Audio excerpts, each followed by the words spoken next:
যে কারণে বর্ডার, আমাদের যে বর্ডার, সেই বর্ডারের চারপাশ ঘিরে 70 সালও জামাত ভালো করেছিল, এইবারও সবগুলো জিতেছে। কাজী সেই দিকে আমাদের থাকতে হবে। আপনি এই কথা বলছেন, এই যে মামনুল হককে এখন তো জিজ্ঞেস করা দরকার যে আপনি ওখানে কি আলাপ করে এসছেন আফগানিস্তানের সঙ্গে। আমি একটা ইম্পর্টেন্ট বিষয় বলি, এগুলো আপনারা প্রশ্ন তুলবেন। আফগানিস্তানে তালেবানরা আইন করেছে যে ওয়াইফের মাংসে হাড্ডি ভাঙা বা রক্ত বের না হওয়া পর্যন্ত ওয়াইফকে মারা জায়েজ। ওয়াইফকে মারলে কোনো আইনে সাজা দেবে না। তাদের নতুন দণ্ডবিধি করেছে, 4 ভাগ করেছে। যারা মৌলবী তাদের কোনো অপরাধ হলে জাস্ট সতর্ক করে দেবে। আশরাফ যারা বড় লোক তাদেরকেও সতর্ক। মধ্যপন্থী যারা মানে আধা গরিব আধা বড় লোক, তাদের একটু টাকার জরিমানা দিতে হবে কোনো অপরাধ করলে, সেম অপরাধ। এইটা নিয়ে আজকে আলাপ তোলেন। আমাদের প্রতিবেশী দেশ একটু দূরে, ভারত আর পাকিস্তানের পাশে আফগানিস্তান, যেখানে মামনুল হক দেখতে গেছিল, 3 দিন না 4 দিন ছিল, সেইখানে বলেছে যারা গরিব তারা অপরাধ করলে সাজাও হবে, মানে জেলও হবে, জরিমানাও দিতে হবে। আর মহিলাদের ততক্ষণ মারা যাবে ওয়াইফকে, স্বামী মারতে পারবে না ভাঙবে। তাহলে এইটা নিয়ে তো আজকে আলোচনার বিষয়, কারণ এটা একটা গ্লোবাল ভিলেজ। আমরা কি আমাদের এখানে লোক নাই যারা স্লোগান দিত অতীতেও, এখনো দেয়? আমরা বাংলা হবে তালেবান, আমরা সবাই তালেবান, বাংলা হবে আফগান। আমরা এখানে শুনিনি জামাতের মহিলাদের 4 ঘন্টা কর্মদিবস কমিয়ে দেব। কেন? মহিলারা কি আপনার কি বলে করুণার পাত্র? তারপরে কোনটা নেতা জন, আমি ওই দিনই কোন টক শোতে টিভির বাংলাদেশে না আপনার মনে নেই, আমি সিরিয়াস অফেন্স নিয়েছিলাম। জামাতের এক নেতা বলছে, মনির ভাই গোবিন্দ দাও শোনেন, জামাতের এক নেতা বলছে হিন্দু ভাই বোনদের আমি আমার আপন ভাই বোনের চেয়েও বেশি আপন করে দেখব। হু আর ইউ? এখানে গোবিন্দ চন্দ্র পারামানিক, কাজী মোহাম্মদ মনিরুজ্জামান, মামুন, হাসিনা আক্তার, অল আর ইকুয়াল। ধর্ম আমার ভিন্ন থাকতে পারে, বাংলাদেশের নাগরিক। এটা হয়তো উৎসাহিত করার জন্য, ভোট পাওয়ার জন্য তো এটা না, আপনি কে দেখাশোনা করা? ভোট পাওয়ার জন্য বিএনপি আওয়ামী লীগ কোনোদিন এগুলো প্রকাশ্যে বলে না। এটা যদি বিএনপি আওয়ামী লীগ বলতো তাও আমি অপমান মনে করি। আমি আমার দেশের স্বাধীন নাগরিক। হ্যাঁ, তুমি বলতে পারো যে ভোটের পরে সবার নিরাপত্তা দেব, ব্যবসা বাণিজ্য, চাঁদাবাজি করব না।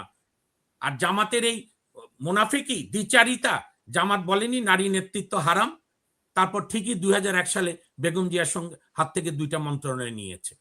এখানে রাষ্ট্রীয় আচার আবার কি? শহীদ মিনারে কোন প্রধানমন্ত্রী বিরোধী দলের নেতা না গেলে কোটি কোটি জনগণ যায়।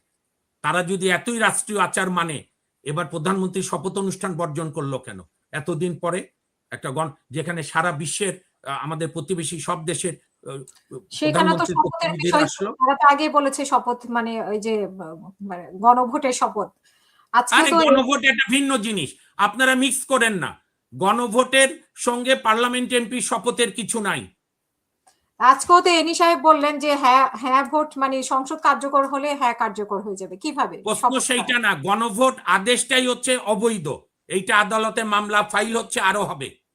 আর বিএনপি ঠিক করেছে, দেশপ্রেমিক রাজনৈতিক দলের গণতান্ত্রিক হিসাবে ঠিক করেছে, সংস্কার করার জন্য সংস্কার পরিষদ করতে হবে না।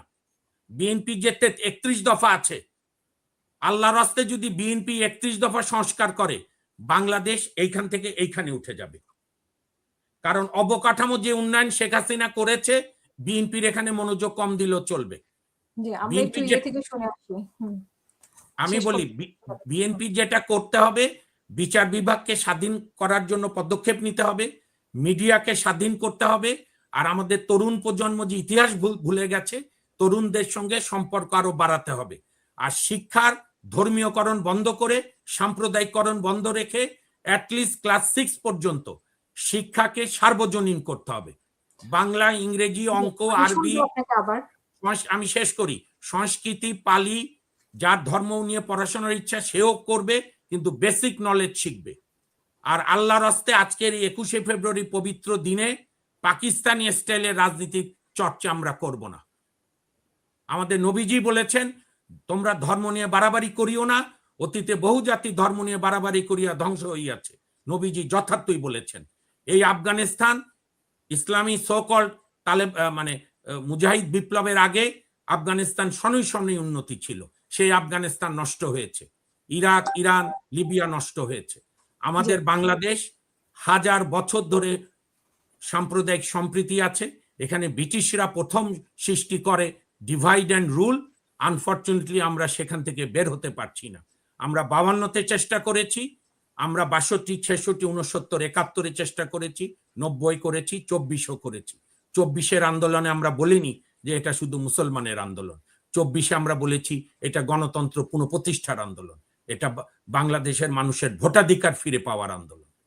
কাজেই আমাদের আসপেক্ট হবে বাংলাদেশ একটি উদার গণতান্ত্রিক ধর্মভীরু দেশ। সকল ধর্মের এখানে চর্চা আছে।